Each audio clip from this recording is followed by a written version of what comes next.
This content is for educational purposes only. Do not attempt the techniques shown without proper authorization. Unauthorized use is illegal and can lead to severe legal consequences. Stay ethical and responsible. Again, going to be talking about NTLM relay attacks, which are my favorite types of attacks to exploit. But this time we are going to use NTLM relay and we are going to exploit the Active Directory certificate services. So let's suppose there is a scenario. Let's suppose there is a Mac system. They don't know about ADCS. So how they can get a certificate for themselves? So let's say this client want to get a certificate for a specific template. Can you please explain about what is printer bug? And it enables attackers to force Windows authentication to authenticate to an attacker controlled system via NTLM. So can you please explain why is ADCS is considered a high value target? So we are coursing the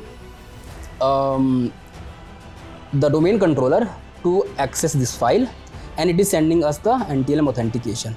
We are taking that NTLM authentication and then we are asking NTLM authentication mission, then we are asking that this enrollment endpoint. So welcome back guys to the another episode of Redfox Security. I am Gaurav, your host. Today we will be discussing critical topic on abusing Active Directory via NTLM relay attacks.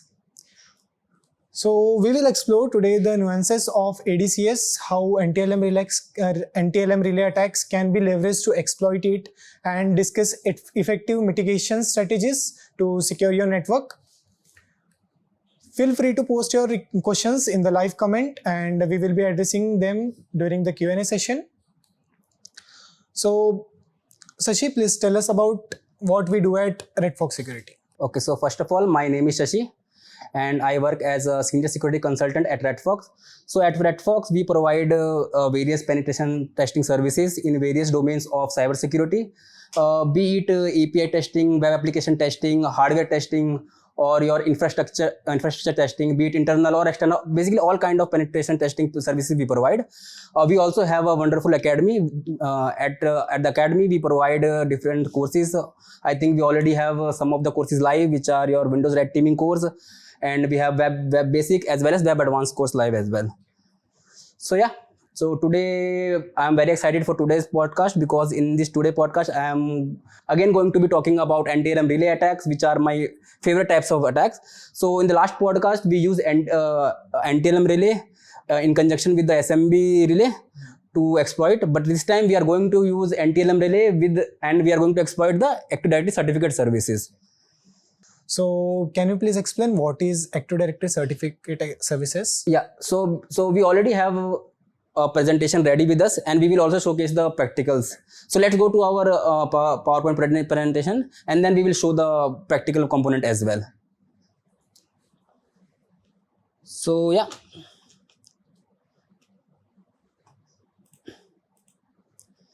So let's talk about today's agenda. So first we are going to be talking about the basics of Active Directory certificate services. Then we will see how NTLM relay attack works. And then we will see the PetitPotam vulnerability, or you can say PetitPotam attack. And then we will combine all the three things: basics of ADCS, NTLM relay attack, as well as PetitPotam. And then we are going to exploit the ESC8. So we will see what ESC8 is in a bit. And then we are going to be talking about prevention as well as detection. So let me go to the next slide. Okay. So now, as you asked me, what is ADCS? Yes. So simply, ADCS is a server role in Windows server operating system that enables organization to build public key infrastructure. So using this infrastructure, they can have asymmetric encryption, as well as they can also use digital certificates to provide various kind of applications, be it code signing or file encryption, as well. It also provides client authentication as well. So the client can be your users and computers. So think of it like HTTPS, because HTTPS also uses the same kind of public key infrastructure. So right, that in HTTPS also we use asymmetric encryption, as well as the use of digital certificate for encrypting the web traffic. Similarly, in ADCS, it also uses the same kind of asymmetric encryption, as well as the use of digital certificate for operation that I just explained, be it code signing or client authentication, or you want to encrypt some file, you can do it with the ADCS. So can you please explain what role does ADCS play in our real life environment? Yeah, so let's suppose there is a client and they want to implement certificate based authentication. They don't want to rely on your normal symmetric symmetric authentication. They want to be basically they want some let's say they want to be smart card logon. So for that you have to use Active Directory certificate service, so that you can install the certificate on the device and you can just log on to the through that. Apart from that, let's suppose that there is apart from that, let's suppose that the client wants to, but there is a so they want to sign some code so that it cannot be tampered with this. Okay, if there is a tampering, they can detect it. So for that also they can use code signing. So this kind of application ADCS has. Okay. So what are the common uses and importance of ADCS? So yeah, the common uses is the same thing: client authentication, code signing, file encryption, and email encryption as well. Basically to maintain the CIA. Yeah, correct. So guys, Go to the next slide. okay, components. So let's talk about the components of ADCS. So first of all, we have certificate authority. So it is a trusting entity that is responsible for the issuance of digital certificate. So the CA server is the one on which the Active Directory certificate server role is installed. Then we have a certificate templates. So certificate templates resides in the CA, in your certificate authority, and it serves as a blueprint, and it has predefined configurations for certificates. So basically, what as a user, let's suppose there is a user who wants to authenticate to the certificate authority. So basically, no, let's suppose there is a user and they want to access a certificate. So what they will do, they will ask a certificate authority to give a certificate for a specific template. So and then the CA will verify that and it will send you the certificate for that template. So that's your certificate. And it also has a web enrollment service. So now what the web enrollment service? So today we are going to talk about it. Yeah, right. So when you are installing Active Directory certificate services, so at that time you can also enable this certificate enrollment web service.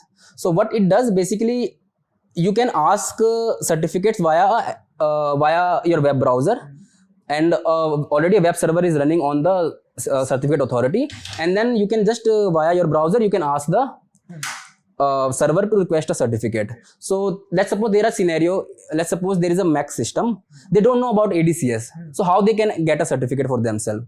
So for that they can just visit the CA enrollment website and they can ask certificate from there. So that's what our certificate enrollment web service is. Okay, so let's go to the next slide.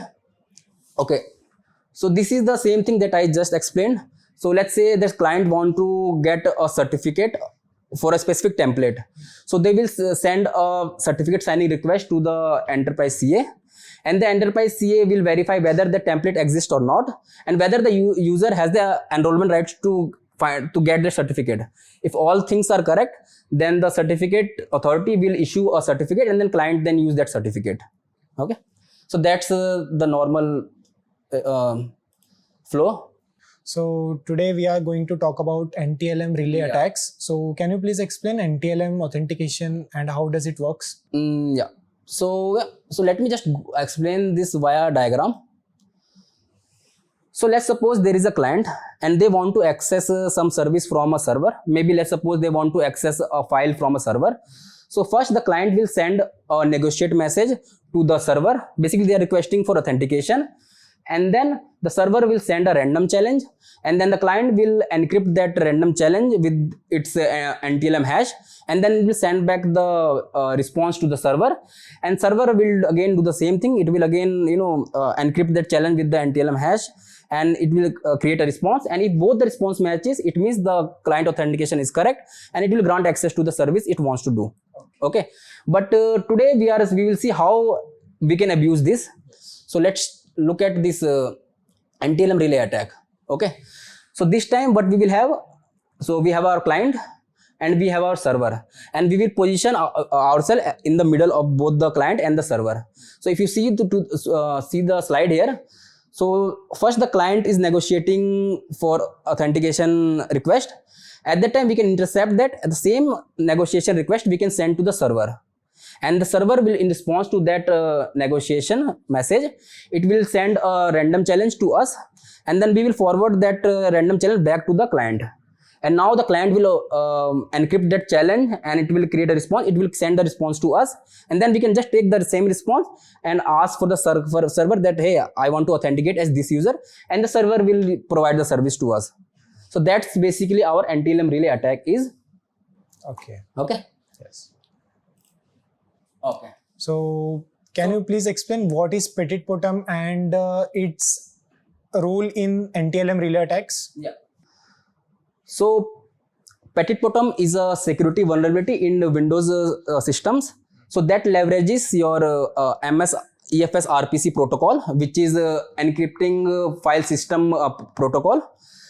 So as you can see, it is discovered by a security researcher, which is Lionel Gills, and it enables attackers to force Windows authentication to authenticate to an attacker controlled system via NTLM. So it is similar to printer bug that was released. That's abuse. It is in wild for many years. So it is kind of printer bug. So but today the PetitPotam bug, the PetitPotam vulnerability will be exploiting the EFS RPC protocol. Can you please explain about what is printer bug? Okay. So basically there is a service that is running on your systems, which is called print spooler service. Okay. And as an attacker, we can ask that service to connect to a printer. Okay. And we will position ourselves as a fake printer. And when the service wants to access our printer, at that time we can ask them for the authentication. Yeah. So that the authentication we can take, and then we can relay it. So that's your printer bug. So it is similar. So but PetitPotam uses EFS RPC protocol. Okay. So we will see how PetitPotam attack works. Okay. So the first thing in our attack is that the attacker sends a specially crafted RPC request to the target server. So the request will exploit certain EFS RPC functions, so which are your EFS RPC open file raw function or your EFS RPC open file service function. Okay. So what will happen? Basically, we will send a RPC request to this EFS RPC protocol, and we will call these functions. And to this function, we will tell that, hey, I have some data to encrypt. Basically, this EFS RPC is this protocol is used for encrypting a file on a remote server. Basically, for performing encryption operation on a file on a remote server. So, as an attacker, we can ask that protocol to these specific functions that, hey, I have some data. Can you encrypt it? Or do some encryption operations. And when the function or when this protocol tries to access our data that is in our control, at that time we can ask the system for their authentication. And then we can take their NTLM authentication, and then we will relay that authentication request to the different authentication services. So today in our case we are going to be sending it to the HTTP enrollment services of ADCS. So can you please explain why ADCS is considered a high value target?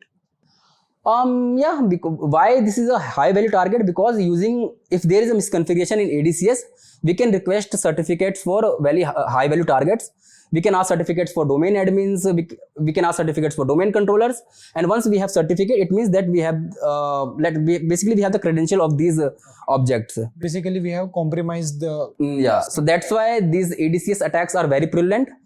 And one more thing about these ADCS attacks, just before we go further. So one important thing that these ADCS attacks are very new kind of attacks. They are not prevalent. So many security researchers don't know about these attacks. So we will see how this attack works, and then we can talk about it later. Yeah. So yeah, let's go to the next slide. Okay. So now, till now we have discussed what is ADCS. We have seen how NTLM relay attack works, and we also know how we can exploit PetitPotam vulnerability to coerce authentication. Now we will combine all these three things to exploit the HTTP enrollment web service on a ADCS. Okay. So yeah, so let me just quickly go through the slide, then we will go to the practicals. Okay. So first thing is that we will enumerate the service, the HTTP enrollment service. So for that we can use different tools. We have Certify, which is written in Python, or we can use Certify. Okay, so that's how we can enumerate. So when we run this command, we will see the output. In the output, we will see that HTTP enrollments. If you see here, okay, I will show you in the practical how it looks like. But basically, we will see whether the HTTP enrollment is enabled or not. So we haven't talked about what is ESC8. So when I am saying ESC, it means it's a method of escalation. So there are many escalation techniques. So ESC8 is one of them. So let's go on with the practical. So this is the exploitation part. So in the practical, so these are the commands for our audience, but I will also show you in practical how it looks like. So but let's see how we can combine these three. As I told you, how we can combine ADCS, then your PetitPotam and NTLM Relay. So that's how the whole picture. If we see here, let's see that we are an attacker. Okay, so as an attacker, let's suppose our target system is the domain controller. Okay, and we have our certificate authority on the right side. Okay, so as an attacker, we can trigger the PetitPotam vulnerability on the target, and then we can coerce the target to send their the domain controller to send their NTLM authentication. Okay, then we will take that on NTLM authentication of the domain controller, and then we can ask the certificate authority to give us the certificate for the domain controller. And since we have the authentication of domain controller, the certificate authority thinks that the request is coming from a domain controller, and it will send the certificate of the domain controller. And once we have the certificate of the domain controller, since domain controller has DC sync rights, we can basically dump out all the credentials that are present in the domain. So that's how this attack actually works. So I also want to show you how it looks like in Wireshark logs. So let's go through it. Okay. So let's suppose that we have triggered the PetitPotam vulnerability, and how it looks like. So this 10.0.1.0.128 is our attacker system. So as an attacker system, as I told you, we are exploiting the EFS RPC protocol. Okay. So we are asking them to basically encrypt a file that we control. It's a fake file. This file should not be, it can be real, it cannot be. Okay, that doesn't matter. So we are asking that EFS RPC protocol to perform some encryption operation on a data. Okay, and then basically that victim system, okay, will come to us asking for the data. At that time, we can send back a response that, hey, your session is expired. It means that we want their authentication, because that's why we want. So that's why you see in the first request, so the attacker machine is telling the domain controller to that hey, your session is expired. Can you please send me your NTLM authentication so that you can resume your session. At that time, the domain controller, which is at 10.0.2 IP address, it will come to the attacker and it will initiate the negotiation authentication attempt. So if you can see here, now we can take that authentication attempt and we can just tell the CA that, hey, I want to authenticate. Okay, if that's the same thing happening here. If you see, the attacker machine is asking the certificate authority, which is at 10.0.3 IP address, and we are sending to, this is the HTTP web enrollment URL. Okay, and we will just send a request and it will send an unauthorized request. At that time, we can take the NTLM, that negotiation request, and then we will send to the your certificate authority. That's what happening here. If you see, this the attacker machine is sending here. The attacker machine is sending the negotiation message that it received from the domain controller to the certificate authority. Okay, and then now the certificate authority will send back a NTLM challenge to the attacker machine. If you see here, that's what we're sending an NTLM challenge. And now we will take that NTLM challenge and then where we will send it to? We'll send it back to the domain controller. Okay, so that's what we are doing here. We are taking that NTLM challenge and sending it back to the domain controller, and the domain controller is sending to our attacker machine the NTLM authentication of DC01. Bank is the name of the domain, DC01 is the name of the domain controller. Now we have the NTLM authentication of a domain controller. Now what we will do? Now the attacker machine will take the same NTLM authentication of the domain controller, and it will send back a request to the CA that, hey, I want a certificate, and this is the endpoint and this is the authentication of the domain controller.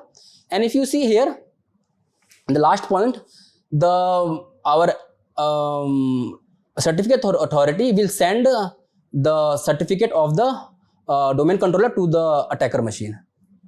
So this is how we can, trigger PetitPotam vulnerability to coerce NTLM authentication. Then we can relay the NTLM authentication to the domain controller and to the certificate authority. And then from the certificate authority, we can ask the certificate of the domain controller, and then we can use it for later attacks. Okay. So before going on to the practical, what should listener know about setting up and executing simulated attack? So how can they know about whether attack is happening? Yes. Okay. So they can have detection capabilities in their SIM systems.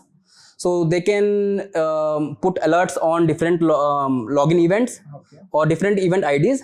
So let's suppose that we will also see in the our detection part, how can the defensive side can detect these kind of attacks. We will see this. So just in a bit we will see this.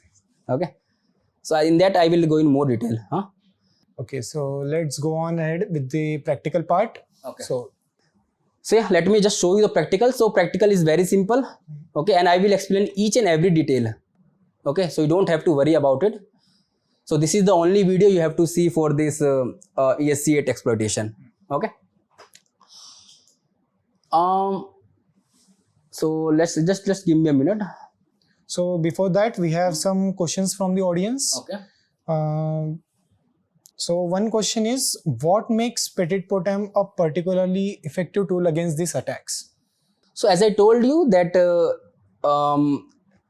PetitPotam, so basically we are exploiting a vulnerability. It's not a vulnerability, it's basically a feature, but the vulnerability is in that feature that we can ask the authentication attempt. So that's the vulnerability here. So next question is, what motivated you to focus on ADCS and NTLM Relay Attacks in this episode? Okay. So actually, I think 1 or 2 years back, I read about a very good research paper, which is written by Lee Christian and Will Schroeder. So they are very excellent security researchers. So they have published their research on the ADCS, and in the research paper, they have explained all kinds of certificate-based attacks. They have also mentioned how we can prevent it, how we can detect it. So that's an excellent research paper. So that intrigued me, and I think the research paper is still relevant. Why? Because I think 3 years back they have published it, and I don't think that many security researchers or sysadmins don't know about the misconfiguration that can happen in the ADCS this Active Directory certificate services. So that's why these are very prevalent today, because since sysadmins are not aware about the impact of these attacks, so maybe they are making misconfiguration that we are exploiting here. And but this, if you see this particular attack that I'm going to showcase, it comes by default. So if they are enabling the web enrollment service, it is vulnerable by default. So that's why the sysadmins needs to know how they can protect against these attacks. Okay. So yeah, let's go to the practicals. Yes. So I have 2 terminals ready here. Okay. So first, I think I have to. I think I have to download the tool. So let me just quickly download it. PetitPotam. So this is the GitHub repository which you can use.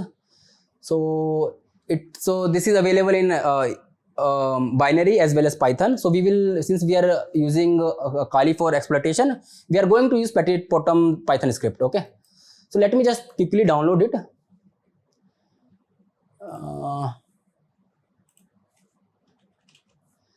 And then let's go here, wget paste. Okay, so first, as a first step, okay, so first we have to enumerate, correct? So how we can enumerate? Okay, so for enumeration we are going to use certify tool. So let's use this certify. Let's find, and then let's have some flags. We want to find vulnerable CA or vulnerable templates. Okay, and then we will use enabled flag, so that it will only show the templates which are enabled. So basically, okay, so to our audience, let me just explain that there are two kind of attack surface here. So one attack surface is on the related to certificate authority, and the other attack surfaces are related to certificate templates. So in today's podcast, we are going to be looking at the attack surface on a certificate authority. So maybe for certificate template, maybe we can have some other podcast. For now, we are focused on certificate authority. So yeah, let's certify find vulnerable. Now let's give the DC IP here. 0.3, and then let me give the name of a user. So let's use David and its password.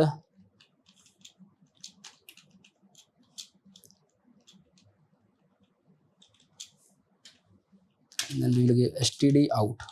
Okay, so let me just again, to our audience, let me explain them the command. So we are using certify tool, and then we are finding for vulnerable certificate authority or vulnerable certificate templates, and then we are looking for the templates which are enabled.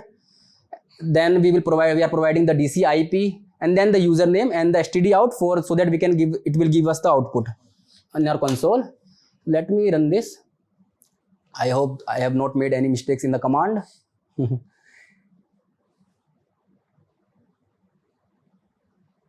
So yeah, so basically it's trying to ask DC about the certificate authority and certificate templates.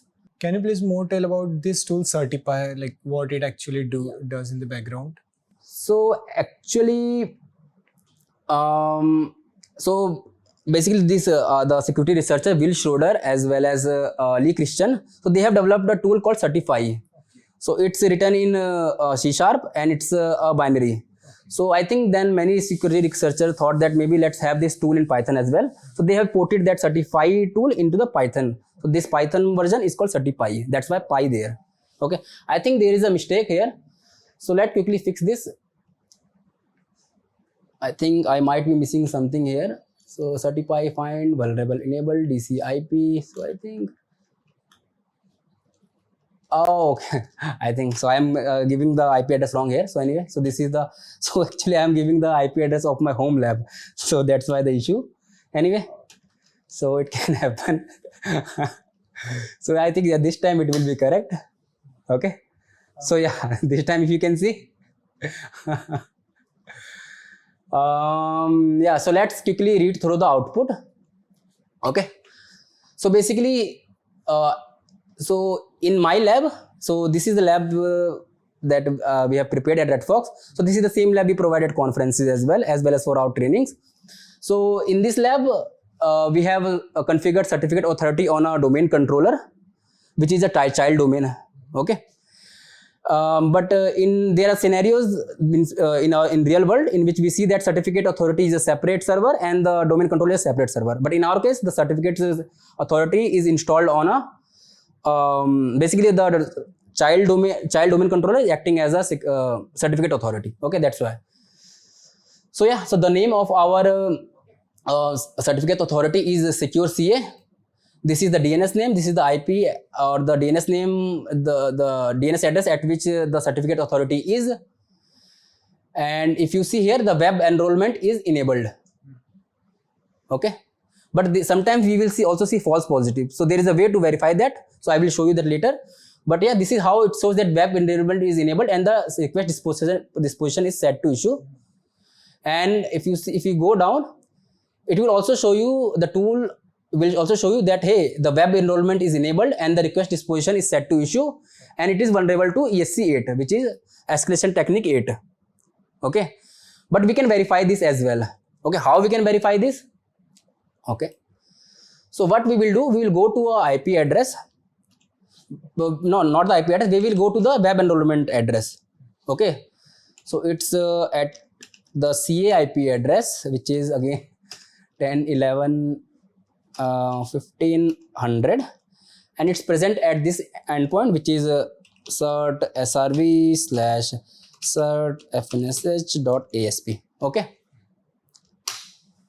if you see, it is asking for authentication. And what type of authentication it is asking? So let's quickly see that as well. Let me go to the, and if you go to the network, let me just cancel this thing. Okay, so if we see here, if we see this request that we are sending, okay, and in the response we are sending a request, okay, to this endpoint, and in the response, if we see that there is a, it is asking us for NTLM authentication. So that's why we know that this web enrollment service requires NTLM authentication. Okay, so that's how we can enumerate. So you can enumerate using this tool as tool, or you can enumerate manually by going to this endpoint and checking what type of authentication it requires. Okay, so yeah, so we now know that this certificate authority is vulnerable, okay, to this NTLM relay attack. Okay, so now we will set up a relay. So we can again use certify a tool and use the relay module. Okay, now let's give the target, which is the certificate authority. 100, and then we will ask, we will use for flag, we can use domain controller. Okay, so I hope the command is clear. Okay, now what we are going to do, using the PetitPotam tool, we are going to coerce authentication from a domain controller, and this certified tool will take that NTLM authentication of the domain controller, and then it will ask the certificate authority to get the template of the domain controller. Okay, and since we have the correct NTLM authentication of the domain controller, we will get a certificate. Okay, basically we are fooling the certificate authority that, hey, we are the domain controller. Okay, so let's see. Python PetitPotam is the name of the tool. Okay, now let's yeah, now we will give username. Let's give David, and password, it's one @ and then we will give the attacker IP, which is present at 10, this Kali machine, which is present at 10.11.15.50, and then we will give the IP of the domain controller, which is present at 10.11.15.40. Okay, so let me explain this command again. So we are using PetitPotam tool, which is a Python script, and then we are providing the username and password. So when this PetitPotam vulnerability come into picture, I think it was in 2021. At that time, it was unauthenticated, meaning that even without any user credential, we can coerce a domain controller. So any unauthenticated user can just coerce domain controller and get the certificate. So but Microsoft patched this vulnerability, but we see there are many environments in which it is not patched, and an attacker without any authentication, without any user credential, they can exploit it and gain access to the domain controller certificate, and there the game is over. They basically they own the domain then. Okay, but this time this is a patched environment, that's why we are giving the credentials. So this credential maybe you can attacker can get via password spray attack, or maybe phish a user and get the credentials. Okay, and then we are giving the IP address of the attacker machine, on which we have already the relay setup here. Okay, and then we are coercing the domain controller, which is 10.11.15.40 IP address. Okay, So now what this tool is doing. So before that, let me just run this as well. Now the relay is ready. Okay. So if you see, it's targeting the same endpoint that I just went to. Okay. And now I will run this and then we will see in detail how it's happening. So let me just enter it. If you see. Okay. Now we have the certificate of the domain controller. But for our audience, let me just go in deep detail and let me tell how step by step it is happening. Okay. So before going to the exploitation part, so let's read through the output of this PetitPotam.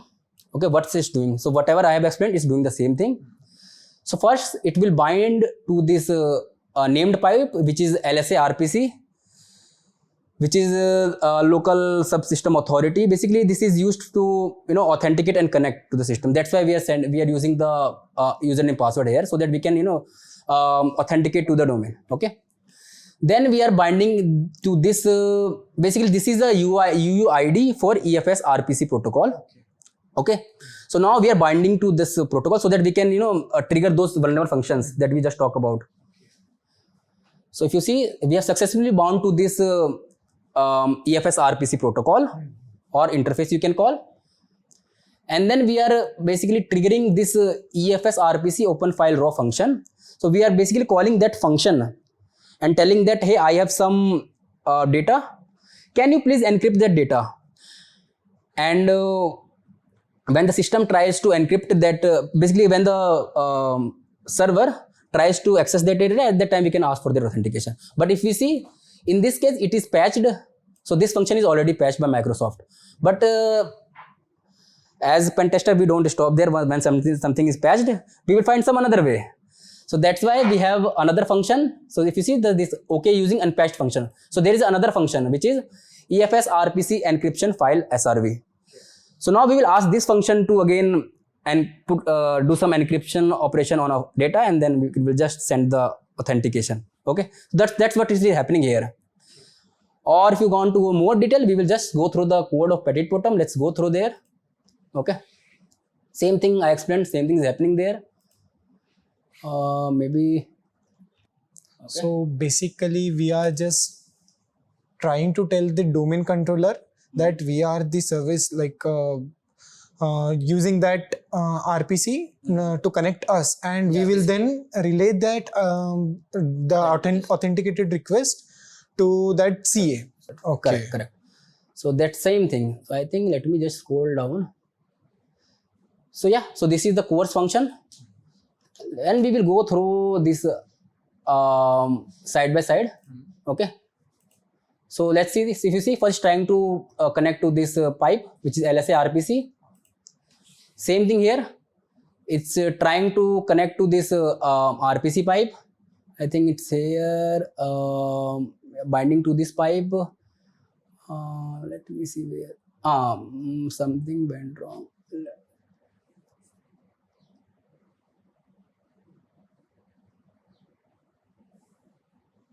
Yeah, if you see here. So here we are trying to first authenticate to the LSA RPC service. And if you see, it's saying if the authentication is successful, it will connect. It will show connected. That's what you see here. Basically, we are binding to this and we are getting the connected output. It means the authentication attempt is correct. Okay. I hope that's clear. And now we are binding to the EFS RPC interface using the UUID. That's what you are seeing here. We are binding to this UUID, which is the MSRPC named pipe. Okay. And then we will see successfully bound here. Okay. So that's what you see here. We are binding to the MSRPC interface and then we will see successfully bound. Okay. And then we are calling these functions. Let's again go here. So first we are trying to open this EFS RPC open file raw function. Okay.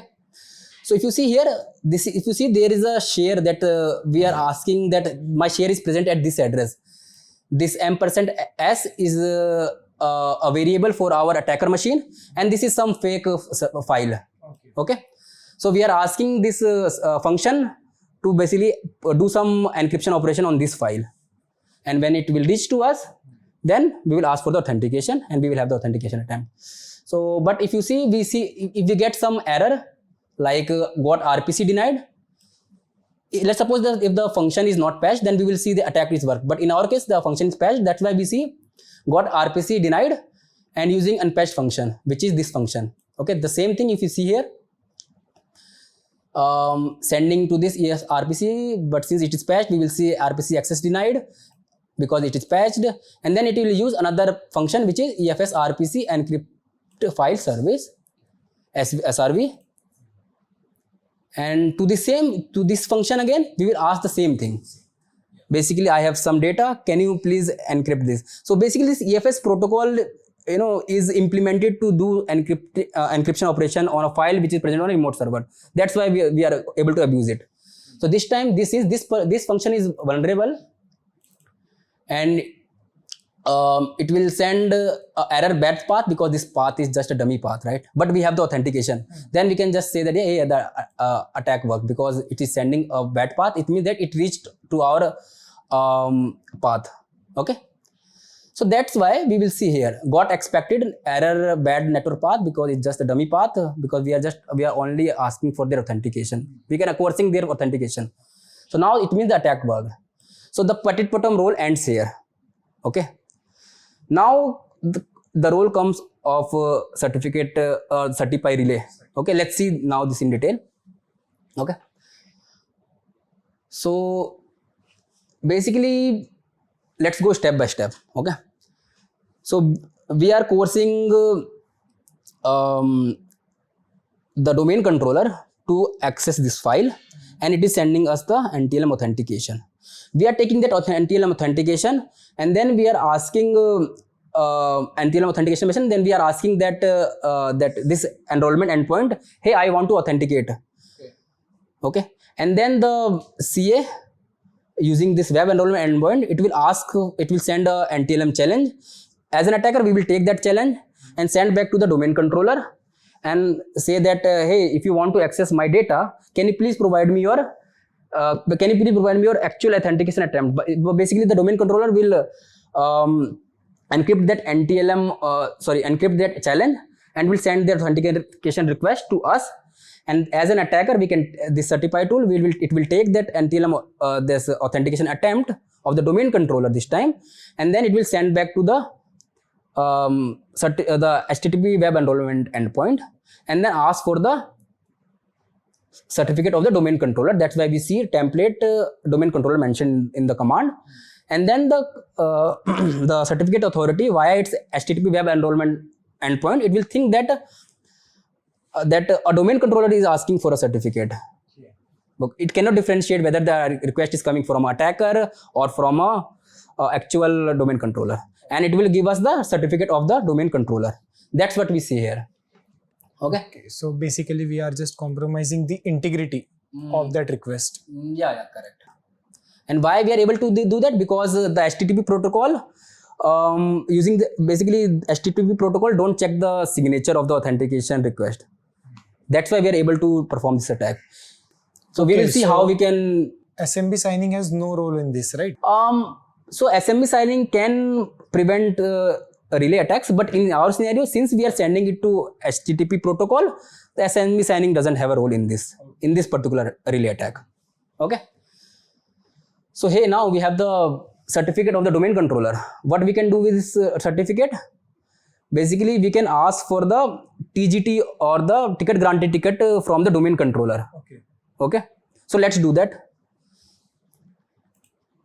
So again, we are going to use certify tool. Certify auth. We will send the PFX file, which is this. I am bad in typing, so that's why I use copy paste. And it is less prone to error. And then we will just give the DC IP, which is the IP of the domain controller, which is present at this address. Okay. Still you are getting the wrong IP, I think. Yeah, again. So 10.11.15.40, that's the IP address of the domain controller. This is the parent domain controller. Okay. So one thing, I think audience might have a question that the CA is already running on a domain controller. Why you can just tell the same certificate authority or the same domain controller, the child domain controller on which the certificate authority is running. So why you cannot just ask that domain controller to give their authentication and then relay it back to the same domain controller? The audience might have this question. Okay, so this was a vulnerability earlier. Okay. So that's called reflection attack, if I'm not wrong. But Microsoft have patched it. So basically, you cannot relay authentication from a computer and relay it back to the same computer. Okay. So that's why we need an environment in which the CA should be present on a different computer and the domain controller should be a different computer. Okay. That's why the relaying will work. Otherwise, it will not work. Okay, that's why we are using the CA, which is the domain controller, which is child domain controller, and we are coercing authentication of the parent domain controller, and we are getting the certificate. And now we will just get the TGT of the domain controller of the parent domain. So let's do that. Okay. So if you see now, we are trying to get the TGT. We are getting back a TGT, and then we are saving this TGT in a cache file, which is dc-01.cache. Okay. And now we are performing unpack the hash attack to basically get the NTLM hash of the domain controller. So can you please explain what do you mean by unpacked hash? Okay. So, okay, let me just explain to the audience what is unpack the hash attack is. So basically, let's say suppose we already have a certificate, and using that certificate we can use PKInit to authenticate to the domain. So PKInit is the public key infrastructure for initial authentication. It is just an extension of Kerberos. So it allows us to, it allows certificates. It allows asymmetric cryptographic to authenticate to the domain. Basically using public and basically using certificates we can authenticate. Instead of a symmetric key like user password, we are using a certificate to authenticate to the domain controller or to the domain. Okay. So what happens when we are specifying? So when we are specifying the PKInit protocol for authentication, so what the domain controller will do, it will send back the TGT, and in the TGT there is a section called PAC, which is the privileged attribute certificate. It is used for access control, but when the PKInit authentication is defined, it will also send the NTLM hash in the PAC, NTLM hash of the domain controller in the hash. Okay. So when I say domain controller, because I am authenticating as with the domain controller certificate. If a user is using PKInit authentication, then the domain controller will add the hash of that user in the PAC. Okay. So what will happen? So when we are asking for the TGT using PKInit authentication, the domain controller first it will send the session key. So I will go in more in detail in some Kerberos podcast or video how it works. So basically the domain controller will send us a session key, and it will also send us a TGT. And in the TGT, we have, as I told you, in the TGT we have a PAC file, or you can say that. And in that PAC file we have the NT hash of the domain controller. And now what we can do, once we have this session key as well as this TGT, since this TGT is encrypted with the hash of the KRBTGD account, so we cannot decrypt that. So how we can decrypt it? So what we can do, we can use user to user extension of Kerberos. To get the service ticket. So I will explain in more detail how it will work. So using the TGT, basically we will make a user to user extension, and in that extension there is a flag. But that flag will do, it will tell the domain controller to create a service ticket and encrypt the service ticket with the session key that we already have. And now it will take the TGT, same TGT, and it will it will take the PAC, user PAC, and take the PAC, the domain controller PAC, and it will add the PAC in the service ticket as well. And it will encrypt the service ticket with the session key, and it will send the service ticket to us. And since we already have the session key, we can decrypt that session key using the session key, we can decrypt the pack, and in that pack we have the hash of the domain controller. So that's what this attack is. It's done in 2 lines here, but it's more complicated than that. Maybe in some other video I will explain via diagram how it works, or maybe so we have our training. In the training I have explained in much more detail. So yeah, so now we have the hash of the domain controller, and what we can do with our hash, we can perform DC sync attack, right? So let's do that quickly. So we already have the TGT saved in a cache file, so let's do that. So I'm going to use first, let me just export this ticket in a variable which is krb5 cache file name, which is, let me just quickly copy paste it. Okay, now it is exported, and now the tools can use this cache file, the TGT cache file. So let's use impacket, secret dump, and then we will ask the secret dump to use the cache file, which is the TGT of the domain controller, and then let's specify the domain name, which is in our case it's redfox.local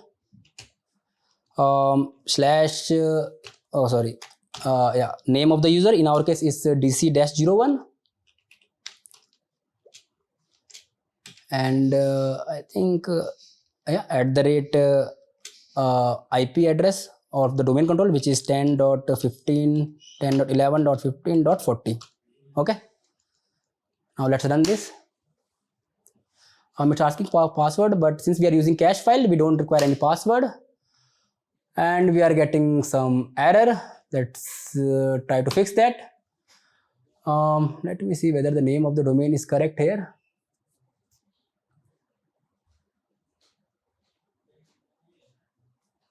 What else I can do here?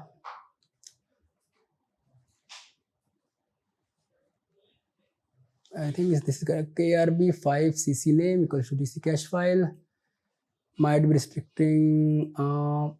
Let me just specify the name of the domain, which is dc-01.redfox.local. Let's see. Oh, if you see.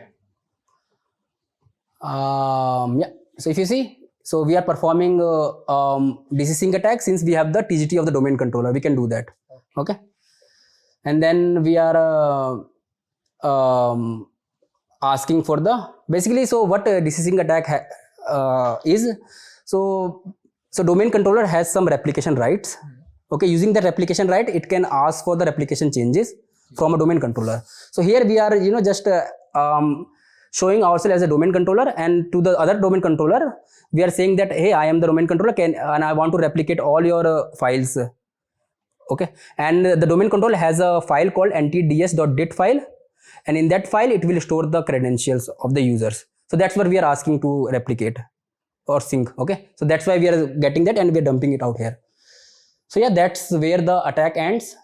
So from a authenticated user to a domain controller, from a low privilege user to a domain controller. Okay. So that's how easy it is. This attack is. So you see that in just few minutes we are from a low privilege user, we are now owning the domain. So that's what we see in our real world engagements as well. Okay, so when we see that the CA is vulnerable to ESC8, in just few minutes we can own the domain. Okay. And these attacks are very very prevalent as well. So if there is a domain, if there is a certificate authority set up in a domain, there are high chances that it is vulnerable to ESC attack. As I told you that when configuring this web enrollment service, this service is vulnerable by default. Okay. So that's why it is very easy to exploit this.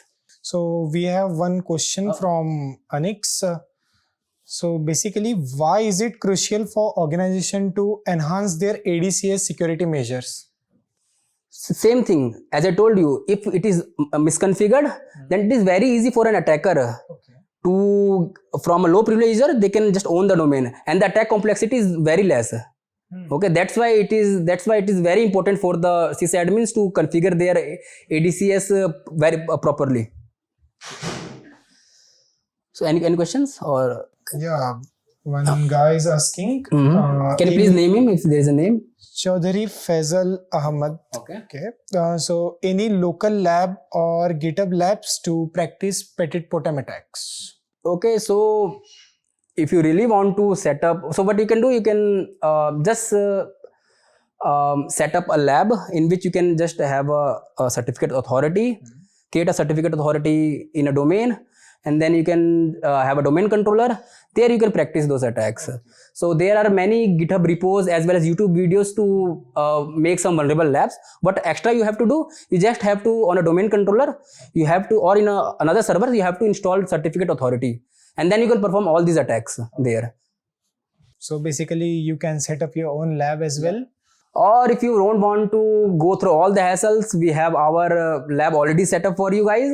So, we have a training for this Windows Red Teaming training, in which we will showcase all kind of attacks. Not only ADCS attacks, but attacks related to Kerberos, attack related to NTLM Relay based attacks, many more attacks. Yeah. Any other question? No, he just said perfectly. Thanks. Okay. Yeah. Okay.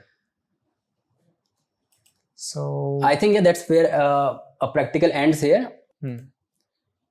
And let's see. So we have just basically seen the potential consequences of successful NTLM relay attacks. Okay. So now let's talk about the mitigation and strategies. Okay. So what are your recommendations for best practices for securing the ADCS against these types of NTLM relay attacks? So what you can do, this HTTP enrollment service is running on a IIS server. So what you can do on that server, you can define that instead of HTTP or instead of NTLM, we can enable Kerberos authentication. Okay. So that the NTLM relay will go out of the picture. Or we can enable HTTPS on the service. Okay. Which is, if you are enabling HTTPS, then you are basically, that HTTP authentication will not come to, okay, let me, tell it even more clearly that, so when you are enabling HTTPS, you are not able to, if you're changing the authentication request, then it will not work with HTTPS. Okay. So that's why the two things that you can do: disable NTLM authentication for your HTTP value enrollment service and enable Kerberos, so that the negotiation will happen over Kerberos protocol. And the second thing, you can enable HTTPS. Okay. So I think,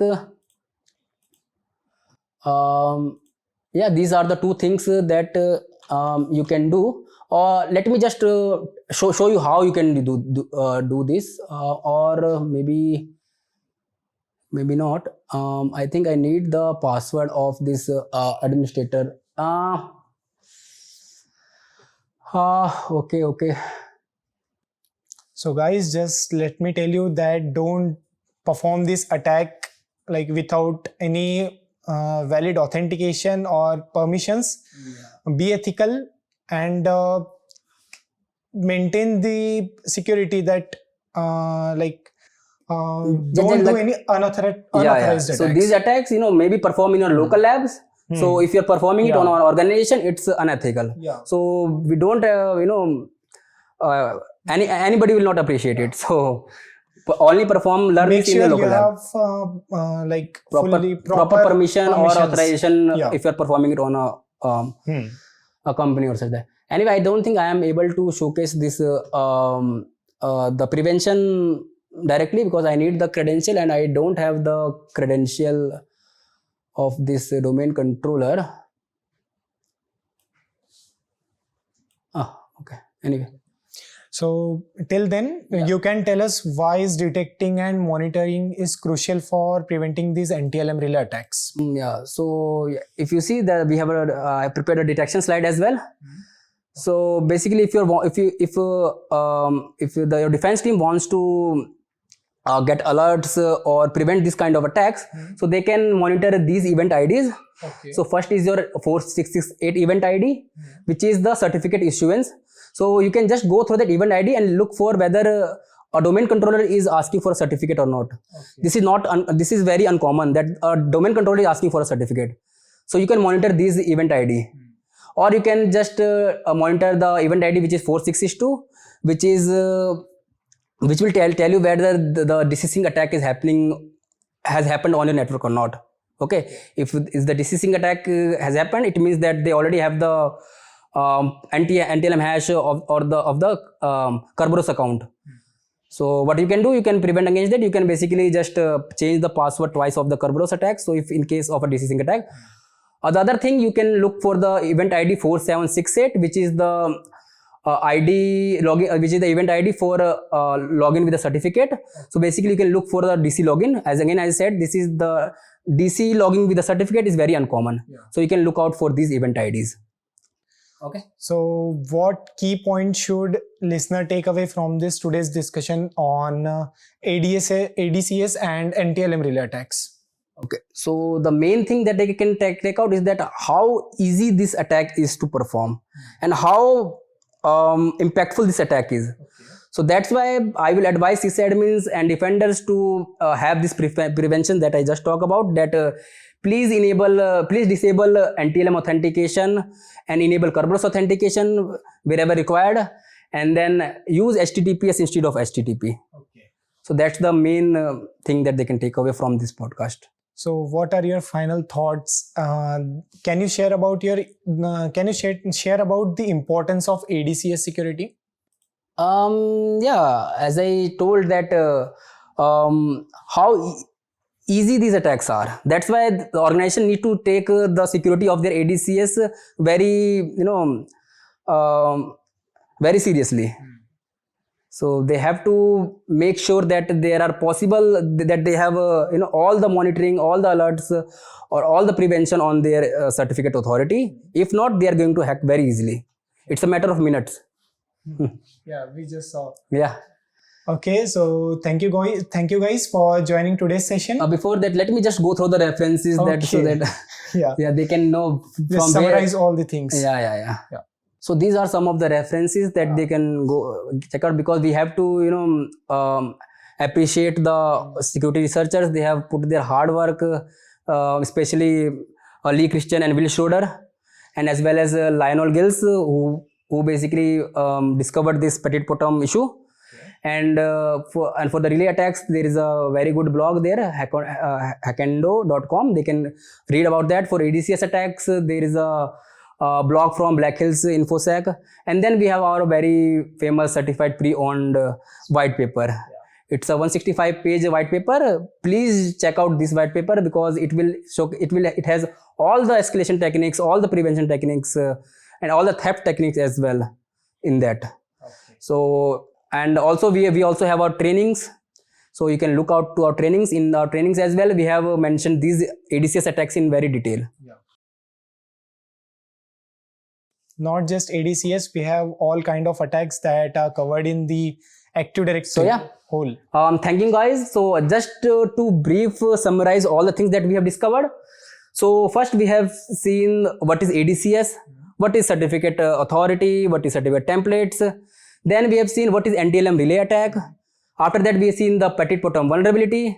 And then we have seen how we have combined all this PetitPotam, NTLM relay, and as well as the HTTP enrollment of the certificate authority, and how we have combined it to basically go from a low privilege user to directly to the domain controller, to own the domain controller, basically owning the whole domain.